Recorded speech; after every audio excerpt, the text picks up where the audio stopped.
Donc la classe aujourd'hui sera en français.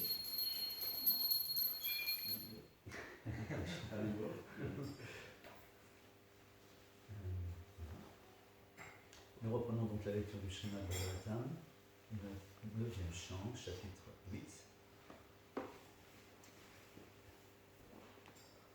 Nous reprenons verset 24.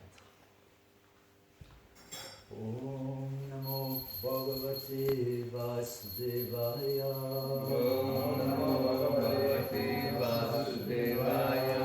Om Namo Bhagavate Vasudevaya. Om Namo Bhagavate Vasudevaya. Om Namo Bhagavate Vasudevaya. Om Namo Bhagavate Vasudevaya. Narayanam Namaskrityam Narayanam Namaskrityam Naram Chaiva Narottamam Naram Chaiva Narottamam Devim Saraswatim Vyasam Devim Saraswatim Vyasam Tatvayam Kudiraye Tatvayam Kudiraye Nastaprayeshu Bhadreshu Nastaprayeshu Bhadreshu Nityam Bhagavata Sevaya Nityam Bhagavata Sevaya Shloke Bhagavati Tamashloke Bhagavati Naishiki Bhakti Bhavati Naishtaki Prashanta Prasanta Maya Guna Karma Lingam Lingam Anamam Rupam Sad Asad Vimuktam Dhyanupadeshaya Dhyanupadeshaya Grihita Teham Namamahe Namamahe Tvam Purusham Purusham Puranam Prashantamaya Gunakarma Lingam Prashantamaya Gunakarma Lingam Prashantamaya Gunakarma Lingam Prashantamaya Gunakarma Lingam Anamarupam Sadasat Vimuktam Anamarupam Sadasat Vimuktam Anamarupam Sadasat Vimuktam Anamarupam Sadasat Vimuktam Yanopadeshaya Krihita Deham Yanopadeshaya Grihita Deham Yanopadeshaya Krihita Deham Yanopadeshaya Grihita Deham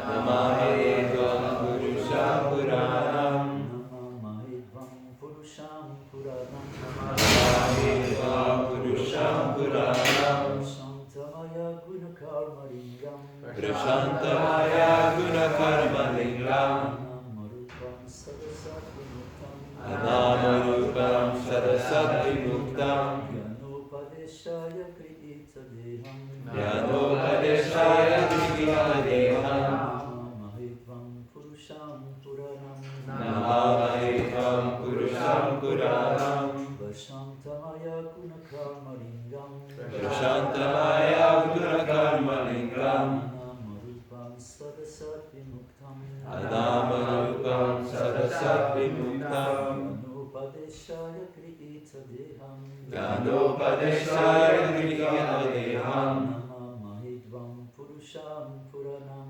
Namahe Tvam Purusham Puranam Shantamaya Gunakarma Lingam Prashantamaya Gunakarma Lingam Anamarupam Sadasat Vimuktam Anamarupam Sadasat Vimuktam Yanopadeshaya Krihita Deham Yanopadeshaya Grihita Deham Namahe Tvam Purusham Puranam Namahe Tvam Purusham Puranam Prashantamaya guna karmalingam. Prashantamaya Gunakarmalingam. Anamarupam satasat vimuktam. Anamarupam Sadasat Vimuktam. Yanopadisaya grita deham. Yanopadeshaya Grita Deham. Namahitvam purusham puranam. Namamahe Tvam Purusham Puranam. Prashantamaya Gunakarmalingam. Prashantamaya Gunakarmalingam. Anamarupam Sarasat Vimuktam. Anamarupam Sadasat Vimuktam. Janopadeshaya Grita Deham. Yanopadeshaya Grita Deham. Namamahe Tvam Purusham Puranam. Namamahe Tvam Purusham Puranam. Prashantamaya Gunakarmalingam. Prashantamaya Gunakarmalingam. Anamarupam Sadasat Vimuktam. Anamarupam Sadasat Vimuktam. Yanopadeshaya Grihita Deham. Yanopadeshaya Grihita Deham. Namamahe Tvam Purusham Puranam. Namamahe Tvam Purusham Puranam. Mataji.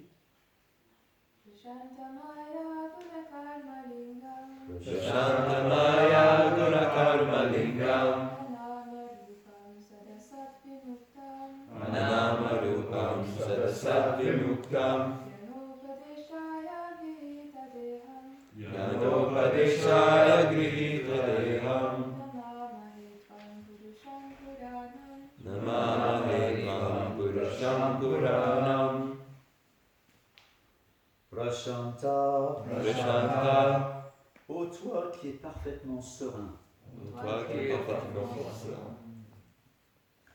Maya Guna. Maya Guna. Les influences de la nature matérielle. Les influences de la nature matérielle. Karmalingam. Karmalingam. Qui ont pour symptômes Qui ont pour symptôme les activités intéressées. les activités intéressées. Anamarupam. Anamarupam. Celui qui n'a ni forme ni nom matériel.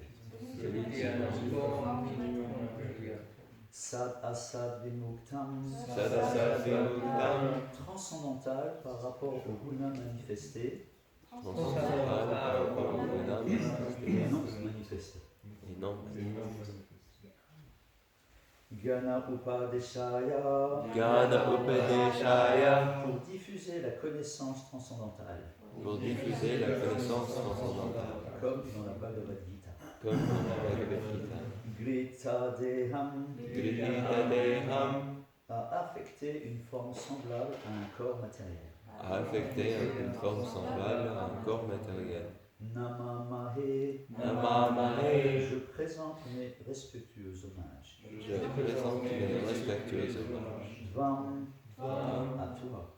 à toi, Purusham. Purusham. La personne suprême. la personne suprême, Puranam. Puranam. L'originel. l'original. Traduction est en portée par sa divine grâce et Bhaktivedanta Swami Srila Prabhupada. Ô Seigneur, toi qui es parfaitement serein, bien que la notion matérielle, les activités intéressées ainsi que les formes et les noms matériels qui en découlent soient ta création, tu n'es pas affecté par eux. En conséquence, ton nom transcendantal est différent des noms matériels et ta forme diffère des formes matérielles.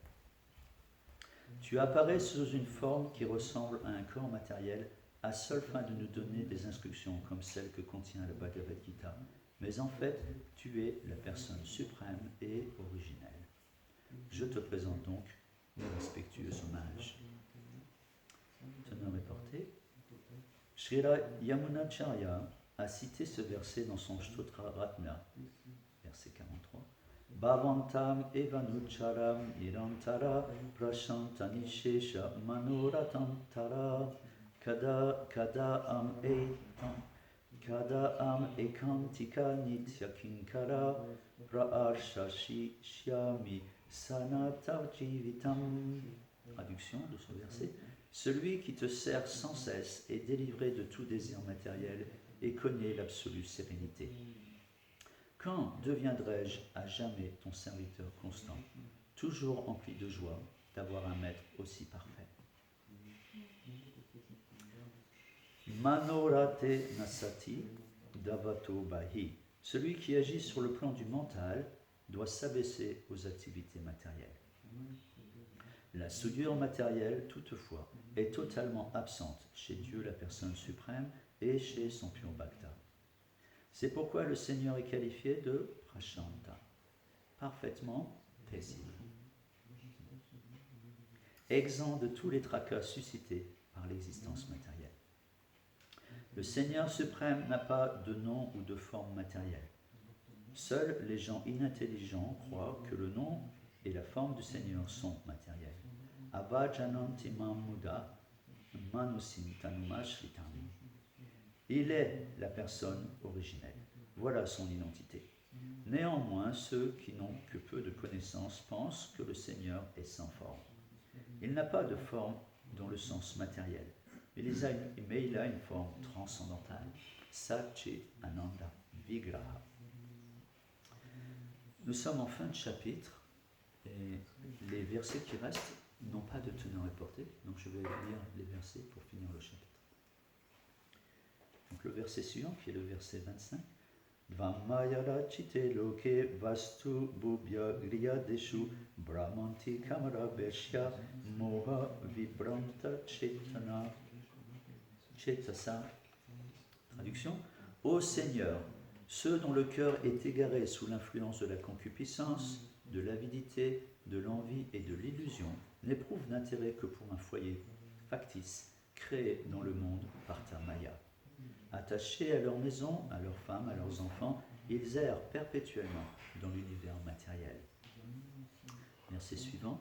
Adyana sarva bhutatmam kama karmendriyasya mahopa shodrida chino bhagavam stavadarshanat.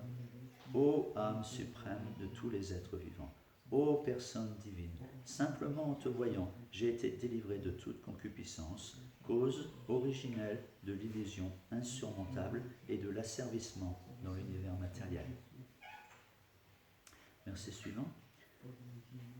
Shri Shuka Vacha Itam Grita Nubhavastam Bhagavan Kapilo Muni Amsumantam Uvachetam Anugraya Diyanripa. Ô roi Parikshit, lorsque Amsumam eut ainsi glorifié le Seigneur, le grand sage Kapila, puissante manifestation de Vishnu, lui expliqua la voie de la connaissance, se montrant par là très miséricordieux envers lui. Verset suivant. Shri Bhagavan Uvacha Ashvoyam Niyatam Vatsa Pita Mahapashustava Imecha Pitaro Dagda Gangambo Ritan Nektarat. Dieu, la personne suprême, dit: Cher Amsumam, voici l'animal que ton grand-père désirait sacrifier, emporte-le, je t'en prie. Quant à tes ancêtres qui ont été réduits en cendres, ils ne peuvent être délivrés que par de l'eau du Gange. Il n'y a pas d'autre moyen. Tam parikramya shirasa prashadya ayam anayat shagarastena pashuma yagyatesham samapayat. Ensuite, Amsumam effectua une marche séculaire autour de Kapila Muni et lui présenta ses respectueux hommages en inclinant sa tête. L'ayant ainsi satisfait pleinement, Amsumam ramena le cheval destiné au sacrifice et Marashagara s'en servit pour compléter les cérémonies. Verset suivant et final. Rajam Amsumate Nyasya Nrishprishto Muktas Bandana Orvo Padishtamargena Lebegatim Anutamam. Après avoir confié la responsabilité de son royaume à Amsumam et s'être ainsi libéré de toute anxiété et de tout asservissement matériel, Sagara Maharaj, suivant la voie préconisée par Urva Muni, atteignit la destination suprême. Ainsi s'achèvent les enseignements de Bhaktivedanta sur le 8e chapitre du 9e chant du Srimad Bhagavatam, intitulé Les fils de Sagara rencontrent Shri Kapiladev. Om Agyanat Timirandasya Gyananjana Sarakaya Chaturmeritam Jena Tashme Shri Gurave Namaha Sri Chaitanya Manobishtam Shtapitam Jena Bhutare Swayam Rupa Kadamayam Dadati Swapadantikam Vandeham Sri Guru Sri Juta Parakamaram Sri Guru Vaishnavanscha Sri Rupam Sagajatam Sahagana Raghunatam Vitam Tam Sajivam Sadvaitam Savadutam Parijana Saitam Krishna Chaitanya Devam Shri Radha Krishna Padam Sahagana Lalita Shri Vishakam Vichamsha E Krishna Karuna Sindhu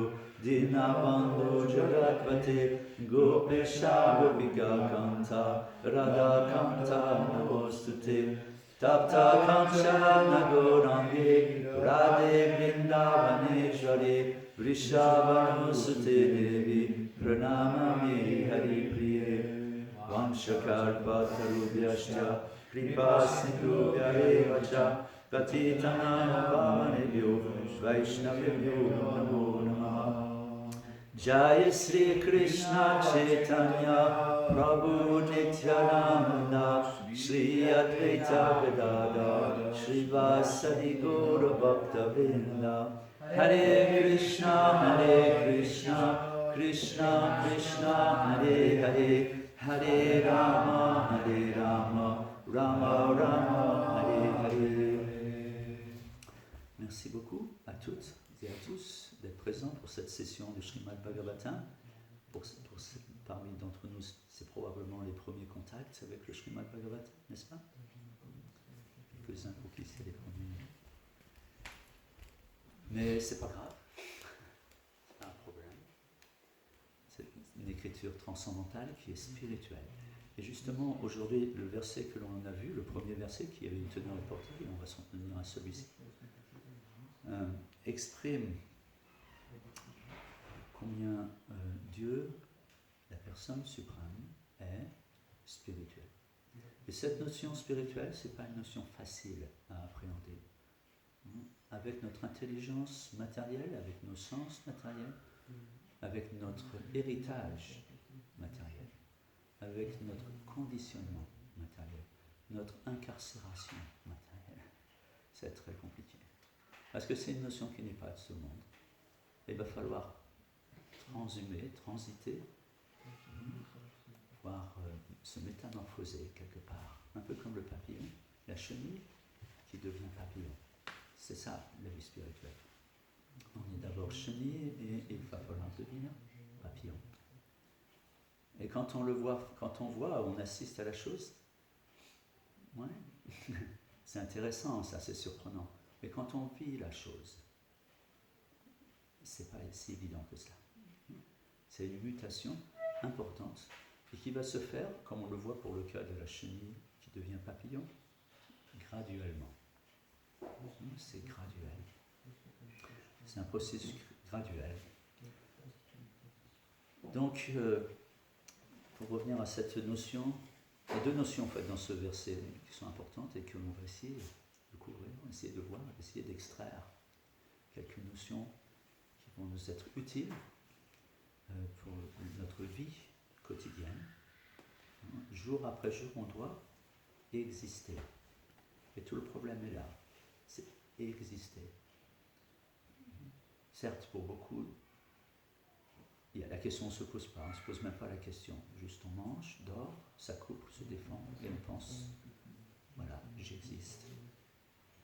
Mais si on prend juste un petit peu de réflexion, juste un tout petit peu, on prend un peu de recul sur la situation, comme disait Lao Tzu, si on marche un pas derrière nous, juste prends un pas derrière pour regarder, contempler. Pourquoi je vis? Pourquoi mes poumons se gonflent et se dégonflent comme un soufflet de forge? Juste pour faire de l'air, pour déplacer des éléments. Pourquoi toute cette complexité de l'existence? Ce corps extrêmement sophistiqué. C'est Ça fait des milliers d'années qu'on étudie le corps et on découvre encore des choses. On n'a on n'a pas réglé tous les problèmes de l'existence matérielle, de l'existence du corps. Et pourtant, ça fait des milliers d'années qu'on l'étudie. Ça sous-entend que c'est sophistiqué, c'est complexe. C'est complexe. Et comme toute chose complexe, ça nécessite une intelligence. N'est-ce pas? Lorsque l'on analyse le téléphone portable, pour un novice, waouh, c'est complexe, c'est compliqué, c'est magique presque, c'est d'un autre monde presque. Il y en a même qui pensent que ça vient d'un autre monde d'ailleurs. Des esprits un peu trop simples pensent, c'est des extraterrestres qui sont venus nous déposer, quelque chose comme ça. Quand on parle de sciences quantiques et des subtilités des sciences, ça devient, on dirait, d'un autre monde.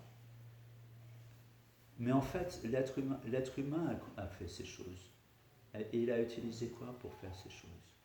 Son intelligence matérielle. Et on n'est pas surpris. Et même on s'enquiert très souvent derrière une belle chose. De qui a produit cette chose, n'est-ce pas? Quand on rencontre une personne, quelle qu'elle soit, très souvent, après avoir échangé quelques paroles, qui est ton père? Qui est ta mère? D'où tu viens? De quelle nationalité? De quel pays? C'est naturel, c'est normal. On veut comprendre, on veut connaître, on veut savoir. Mais ce qui est surprenant, c'est que cette quête de savoir ne va pas au-delà de ça. On vient de voir la complexité du téléphone, on peut voir un maximum de choses qui sont extrêmement complexes et qui nécessitent une intelligence sophistiquée pour leur réalisation. Alors le corps, avec sa complexité, avec un cerveau qui tourne bien plus vite que n'importe quel processeur à ce jour, qui emmagasine bien plus de données, et des données dans toutes les directions, bien plus complexes que n'importe quel, comment on appelle ça, j'ai perdu le nom, soit de logiciels, ou comment on appelle ça? Intelligence artificielle. Oui, et qu'est-ce qui est à l'origine de cette intelligence artificielle? Ce qui fait... Processeur. Non, pas le processeur, entre le processeur et l'intelligence artificielle, c'est exactement ça. L'intelligence artificielle, le programmeur, il crée une Interface. Comment? Non, pas l'interface. Non, pas l'interface. Bon, ça va venir. Si ça me vient, je vous le dirai. Système d'exploitation. Non, pas le système d'exploitation, bien plus sophistiqué que ça, et qu'aujourd'hui, aujourd'hui, ça rend l'intelligence artificielle possible. Les algorithmes, très bien. Algorithme. Voilà, un algorithme. Merci de m'avoir aidé néanmoins. On y est arrivé grâce à l'intelligence. Un algorithme. C'est super sophistiqué, algorithme. L'intelligence artificielle est basée sur ça, elle devient autonome. Ça porte aussi un autre nom que j'ai oublié, mais c'est l'intelligence artificielle se nourrit par elle-même aujourd'hui. On arrive à faire des programmes qui se nourrissent par eux-mêmes, accumulent des données et avec ces données, voilà, parce qu'on parle d'intelligence, exploite ces données par elles-mêmes sans que l'homme n'intervienne, parce qu'elles sont programmées de cette manière à travers ces notions-là. Donc on est presque à l'extase devant certaines prouesses technologiques, n'est-ce pas? On se craque la tête et on veut en savoir plus. Mais personne, très rares sont ceux qui vont chercher à savoir qui est l'intelligence qui a fait ce corps. Pourquoi pas? Pourquoi il n'y a pas une intelligence derrière cette sophistication qui est bien plus grande que juste un computer, qu'un ordinateur ou un logiciel, aussi sophistiqué soit-il? Pourquoi on ne se pose pas la question? Et non seulement Krishna, Dieu, la personne suprême, a créé le corps, mais il a créé le SAV. fait le service après-vente aussi, nous fournit généreusement, copieusement et voilà, généreusement, gratuitement, copieusement, sans condition, tout ce qui est nécessaire pour que ce corps soit en bonne santé et grandisse et s'épanouisse et vive sa petite histoire. Vive sa petite histoire. À l'échelle du temps et de l'espace, petite histoire, insignifiant, pourtant insignifiant. Un grain de sable. Et encore, c'est gros un grain de sable. À l'échelle de l'univers, on n'est même pas ça. C'est extrêmement petit. Eh bien, ce créateur a fait tout ce qu'il fallait pour que ce petit grain de sable vive son petit trip, sa petite histoire. Dans un monde qui lui est permis, dans ce monde, il lui est permis d'oublier Dieu. Et c'est même fait pour. C'est fait pour. Ce monde est fait pour oublier Dieu. Alors, évidemment, et on revient à notre point, de comprendre la spiritualité de Dieu, c'est-à-dire son existence et comment il fonctionne et comment je peux relationner avec lui, qui je suis finalement au juste. Juste un amalgame d'éléments chimiques ou plus que ça. Et voilà, ça c'est la spiritualité. Ça c'est les prémices de la spiritualité. Parce que la spiritualité c'est un monde que l'on peut découvrir en ce monde. Parce que ce monde en fait, et il est peut-être spirituel aussi. C'est juste une question de conscience. Ce monde est matériel parce qu'on le sépare de Dieu. On l'utilise pour nous. On l'exploite. On exploite le monde, l'énergie de Dieu, elle devient matérielle. Pour ça on dit que c'est une énergie inférieure. Néanmoins, c'est une énergie de Dieu. Elle est donc spirituelle. Car tout ce qui émane de Dieu est spirituel. Car il est spirituel. On vient de le voir dans ce verset. Il n'a pas du tout un corps matériel. Sa forme n'est pas matérielle. Et sa forme est multiple, selon temps, lieu et circonstances, voire humeur. Selon différents critères, il va avoir une forme ou une autre. Dans cet âge, sous quelle forme Krishna apparaît? Vous savez sous quelle forme Krishna apparaît dans cet âge? Sous diverses formes, c'est sûr, c'est un peu compliqué ma question, mais une qui est essentielle pour notre progrès spirituel.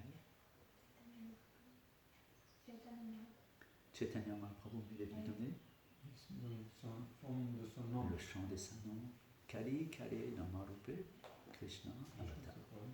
Dans cet âge de discorde et d'hypocrisie, l'âge de Kali, Kali, Kali, Nam Rupe. Il est venu sous la forme Rupe, Rupa, la forme Nam. Kali, Kali, Namarupe, Krishna. Et dans cette forme du nom, Namarupe, il est Avatar. Et Krishna dit, et ensuite ça c'est le médicament, ça c'est la potion magique, sous cette forme du Saint-Nom, c'est la potion magique. Et pour donner la posologie, il accompagne son Saint-Nom sous la forme de Chaitanya Mahaprabhu. Il vient expliquer que ce Saint-Nom est Krishna, qu'il est non différent de lui. Et toute la théologie du Saint-Nom, et il vient exprimer aussi qu'est-ce qu'un dévot de Krishna, qu'est-ce qu'une personne dévouée à Dieu, qu'est-ce que c'est. Et il va, par son exemple, par son existence, exprimer tous les aspects du noviciat jusqu'à le summum du prème, c'est-à-dire le pur amour pour Dieu, montrer tous les aspects de la spiritualité dévotionnelle qu'est la bhakti ou le bhakti yoga. Donc voilà, forme très importante, le chant des saints noms, le nom de Krishna. Kali Kali Namarupe Krishna. Krishna dit aussi, et donc Krishna dit, ce Krishna, Chaitanya Mahaprabhu, qui est aussi avatar, on peut le voir aussi comme avatar, il est aussi avatar. Yuga Avatar. Yuga Avatar, ça veut dire bien donner le processus pour le Yuga, pour l'âge dans lequel on vit. Kali Yuga, donne le processus pour cet âge. C'est pas très, c'est pas très longtemps, c'est il y a 530 quelque chose. 530 ans, un peu plus, 536, 535, je sais pas. C'est pas très très vieux. Et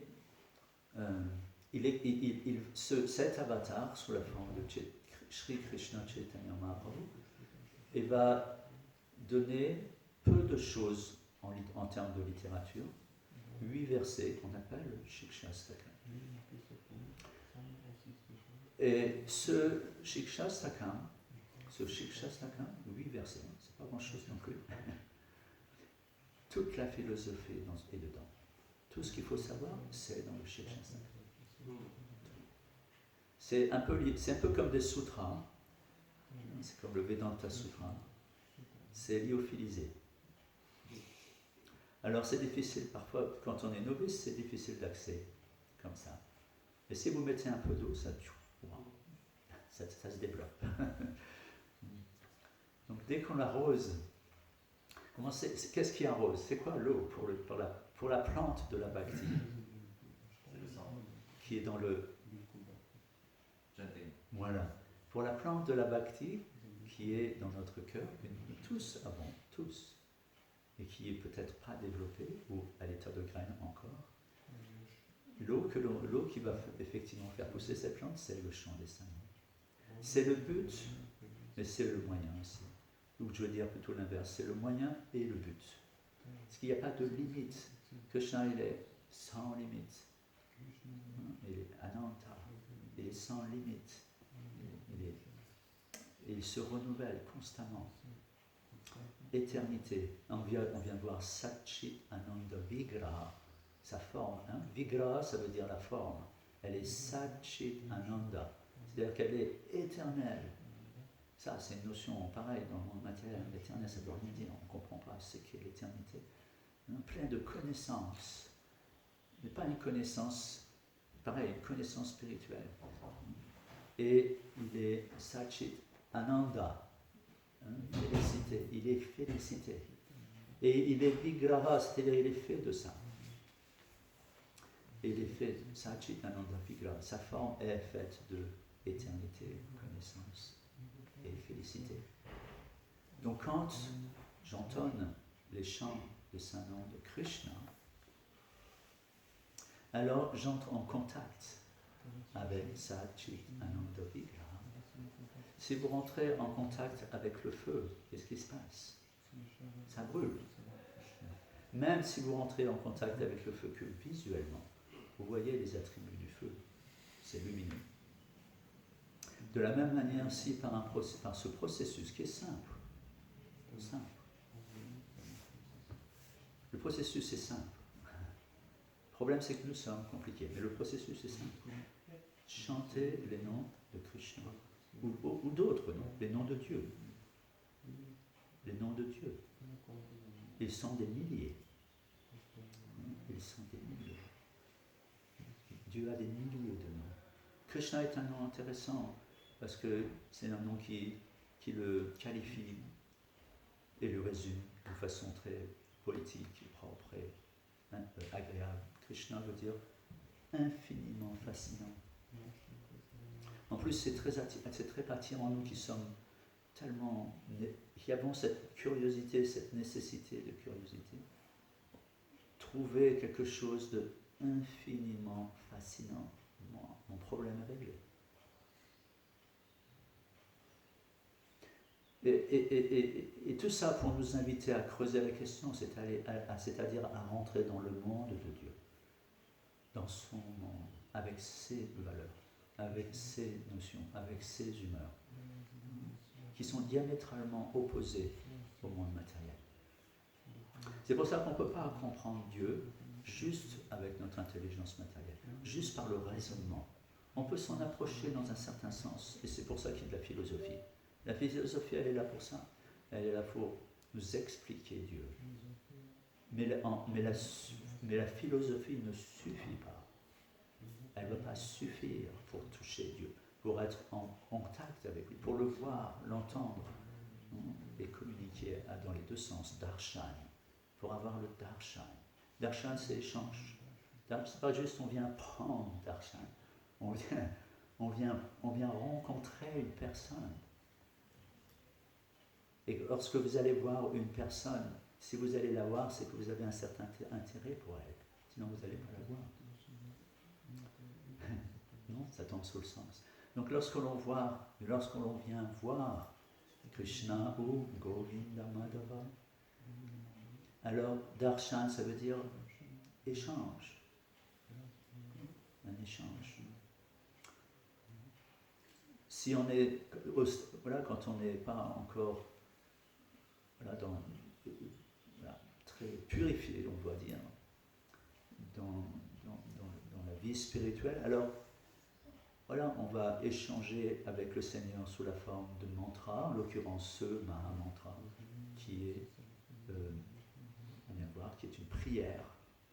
Pas juste un mantra vide de sens que l'on chante. Voilà. Non, c'est une prière qui est très profonde. Krishna, on demande à Krishna avec un cœur, un cœur demandant, un cœur qui est souffrant. Voilà, c'est le bon cœur. Un cœur qui souffre et qui a besoin de la grâce, qui a besoin de ce contact avec le feu qui réchauffe, avec notre Seigneur. Et, ô Seigneur, engage-moi à ton service. Alors, si on prend littéralement la phrase, ça n'a pas beaucoup de profondeur, mais il faut analyser, vous allez voir. Si vous juste cette petite analyse, parce que le temps passe très vite et on n'a pas encore commencé la classe en fait. On est juste dans l'introduction.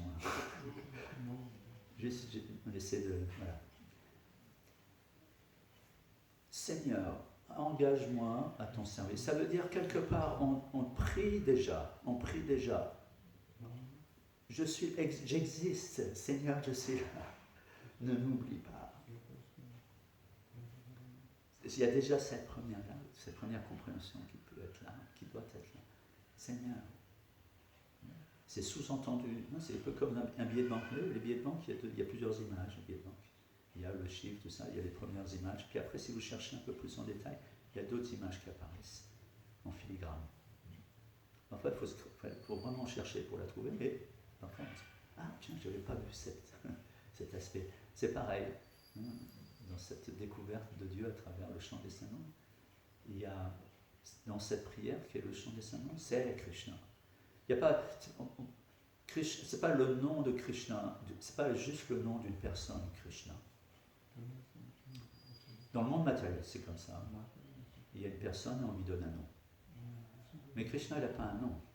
Il est Krishna. Voilà, vous voyez, c'est déjà une notion spirituelle. Parce que Krishna, il est absolu. Il est absolu. Ça veut dire qu'il n'y a pas de différence entre son nom, sa forme, ses divertissements, tout ce qui est relatif. Mais ça, ce n'est possible que dans le monde spirituel. Dans le monde de la spiritualité. Le monde spirituel. Le monde spirituel, ce n'est pas juste un lieu géographique. Certes, il y a des planètes spirituelles. Mais c'est un état de conscience, surtout et avant tout. Et le monde spirituel, il est déjà dans le cœur de tous les êtres. Il y a un très joli verset du Chaitanya Charitamrita qui dit Nitya Siddha Krishna Prema Sadyaka Unai Shravanadi Shudachite Karaye Uday. Très joli verset. Nitya Siddha Krishna Prema. Le pur amour pour Krishna réside éternellement dans le cœur des êtres vivants. Et n'a besoin d'être puisé à aucune autre source extérieure. Lorsque le cœur se purifie par l'écoute et le chant, l'être vivant s'éveille tout naturellement. Vous voyez, la conscience de Krishna, parce que c'est le point.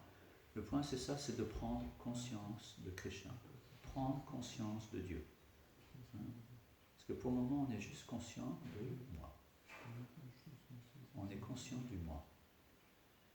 Et moi, je suis le centre du monde.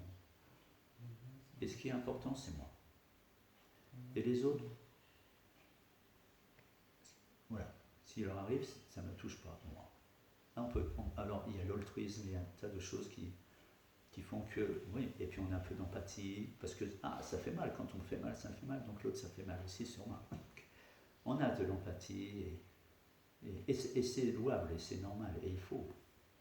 Mais on aura beaucoup plus d'empathie, et d'une profondeur, d'une très grande profondeur, lorsque l'on sera établi davantage dans la conscience de Krishna, dans la conscience de Dieu. Parce que cette conscience élevée va nous permettre, nous permettre de voir et d'ouvrir nos yeux, et surtout notre cœur, sur une réalité, sur la réalité, sur les vraies valeurs, sur la réalité.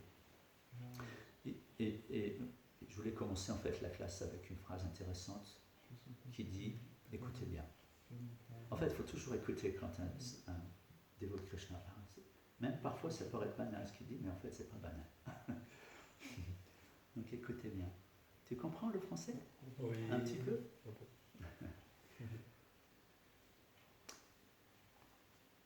Les yeux sont aveugles à l'essentiel. On ne voit bien qu'avec le cœur. C'est le Petit Prince. Hein? C'est le Petit Prince. Peut-être. C'est une citation du Petit Prince. On peut l'avoir dans l'autre sens alors. Non, pas la première.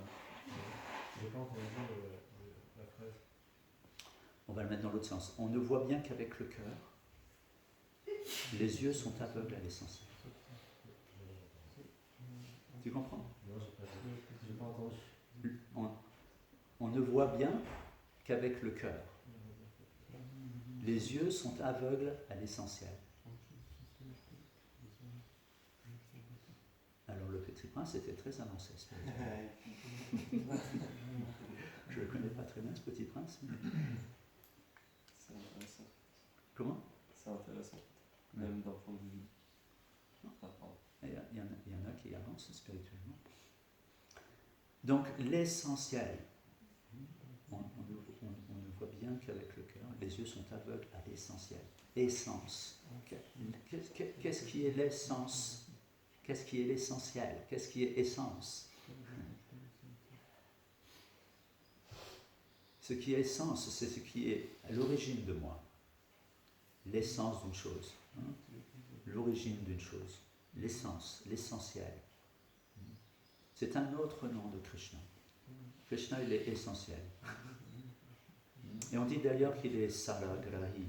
Saragrahi. Il va aussi, lui, à l'essentiel. Il va à la source des choses. Et ce qui l'intéresse finalement, ce n'est pas le corps, ce n'est pas le mental même, ce n'est pas l'intelligence d'une personne. Il peut être très doué, il peut être très intelligent, il peut être très austère et ne pas bouger, ne pas, captiver l'attention du Seigneur. Parce que lui, Krishna, ce qu'il va, il va aller voir plus loin que cela. Et il va voir quelles sont nos intentions dans notre cœur. Parce que c'est là que le jardin est, c'est là que c'est intéressant. Et c'est là qu'il faut aller, et c'est là qu'il faut cultiver, et c'est là qu'il faut travailler.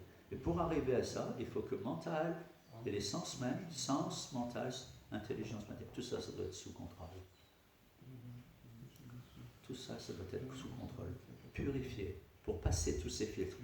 Les sens, le mental et l'intelligence matérielle sont des filtres qui sont contaminés par la matière, extrêmement sales, et qui empêchent d'aller à l'essentiel. Qui empêchent, voire même pire qu'empêcher, c'est modifier en plus. Ça modifie, c'est comme le spectre, un spectre qui déforme les rayons du soleil. Le filtre du mental, nourri par les expériences des sens, a une existence qui lui est propre, pratiquement parlant. Il a sa propre existence. C'est le faux moi, ce qu'on appelle aussi le faux ego. Le faux ego. C'est pas qu'on n'a pas d'ego, et on a le droit d'avoir un ego, parce qu'on est. On est éternellement. On existe. On est. Mais on n'est pas le corps, et on n'est pas le corps grossier, et on n'est pas le corps subtil. On n'est pas, les sens, on n'est pas tout cet amalgame d'éléments chimiques et subtils. On n'est pas ces choses-là. On est bien plus que ça. On est quelque chose, on est quelqu'un qui a beaucoup plus de valeur que ça. Beaucoup plus de valeur.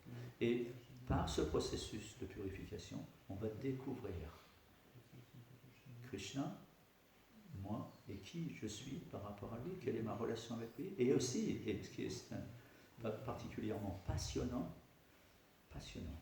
c'est d'avoir ce dialogue avec lui.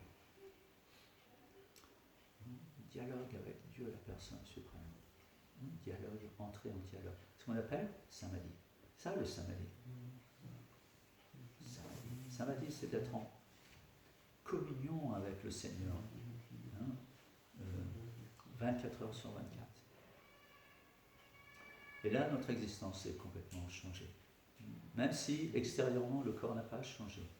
Extérieurement, le corps n'a peut-être pas changé, le monde n'a pas changé. Mais mon monde, lui, il a changé. Et Gandhi disait, tiens, puisqu'on était dans les citations, après le Petit Prince, on va prendre Gandhi. Gandhi disait, soyez le changement que vous vouliez voir exactement dans le monde. Intéressant. Il faut être ce changement. Il faut arrêter de penser qu'on peut changer un ensemble sans changer d'abord les éléments de l'ensemble. On est tellement projeté vers l'extérieur, tellement on pense, moi je suis bien, c'est les autres le problème. Mais les autres disent la même chose. Moi je suis bien, c'est les autres le problème. Et cette cacophonie fait que voilà, tellement de problèmes, tellement de difficultés. Et ce n'est pas par l'essor économique, ce n'est pas par le progrès technologique qu'on va régler le problème. On va rendre la vie confortable, et rendant la vie confortable, on accroît le problème. Parce que plus les sens s'attachent, et grappinent à droite, à gauche, et nourrissent le mental, et plus le mental devient fort. Plus vous nourrissez un animal sauvage, plus il devient puissant. Plus le mental est nourri par des sens incontrôlés, et plus il est fort. Et plus lui il est fort, plus vous êtes faible. Vous, l'ouvrez-moi. Parce qu'il n'y a plus que lui qui parle. Lui. Parce que vous nourrissez que lui. Parce qu'on ne nourrit que lui. L'âme s'affaiblit, entre guillemets, parce qu'en fait elle ne s'affaiblit pas vraiment, mais elle n'est pas nourrie. Elle n'est pas nourrie. Alors, elle est faible. Et par contre, le mental et les sens sont extrêmement nourris. Seconde après seconde, on consomme. Seconde après seconde, on consomme avec nos sens. Et ça nourrit. Et ça rend fort l'ego. Ça le rend très fort. Et après, quand on commence à faire machine arrière, parce que on souffre. Le problème, c'est ça, c'est qu'on souffre. On souffre. Plus on veut de plaisir, plus c'est la souffrance. Parce que c'est comme ça les pièces de monnaie. Sur une pièce de monnaie, il y a deux faces. Vous ne pouvez pas juste avoir le chiffre, il faut aussi avoir celui à qui vous devez cette monnaie, ou qui l'a imprimée, qui vous l'a fournie, ou qui est le garant de la valeur de la monnaie. L'État. Donc vous avez deux faces sur une pièce. Donc le plaisir d'essence, c'est pareil, il y a les deux faces. Il y a joie et peine. Mais c'est inéluctable, vous ne pouvez pas les séparer. Vous ne pouvez pas prendre une face de la pièce sans avoir l'autre face. Inéluctable. Donc voilà, ça renforce le mental, ça renforce les sens. Et plus ça c'est fort, c'est comme un feu, plus vous mettez d'huile sur le feu, et plus le feu devient fort. Là c'est pareil, plus cette concupiscence, on a vu un verset qu'on va relire, juste pour terminer on va terminer sur ce verset qu'on vient de lire, qui est très intéressant, parce qu'il vient confirmer ce qu'on est en train d'expliquer, comme ça, pas une spéculation, c'est étayé par un verset du Srimad Bhagavatam. Plus vous arrosez le feu, plus vous arrosez la concupiscence, et plus elle devient forte. C'est pas l'inverse, elle ne peut pas être l'inverse, puisqu'on arrose constamment. Pour que le feu diminue, il faut arrêter de l'arroser. Naturellement, il va se diminuer jusqu'au point de s'éteindre. Mais tant qu'on remet de l'huile sur le feu, et je vais dire ce verset et on termine là.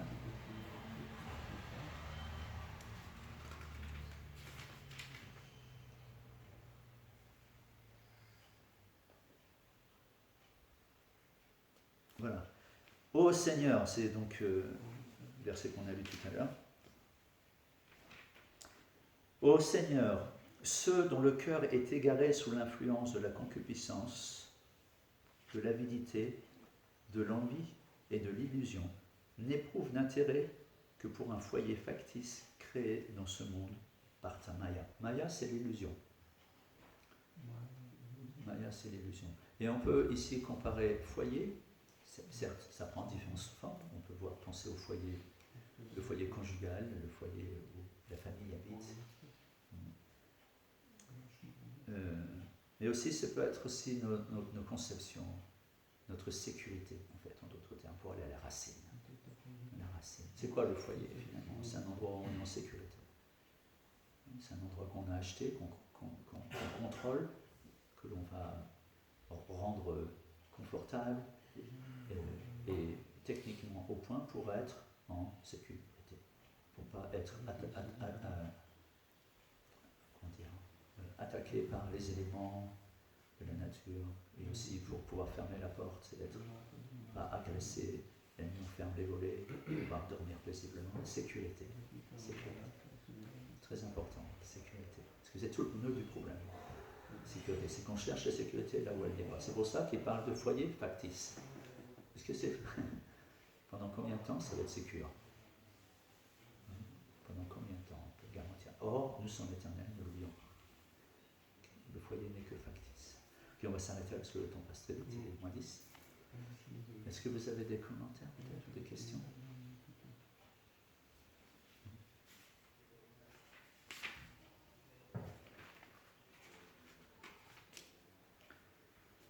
Ok, super.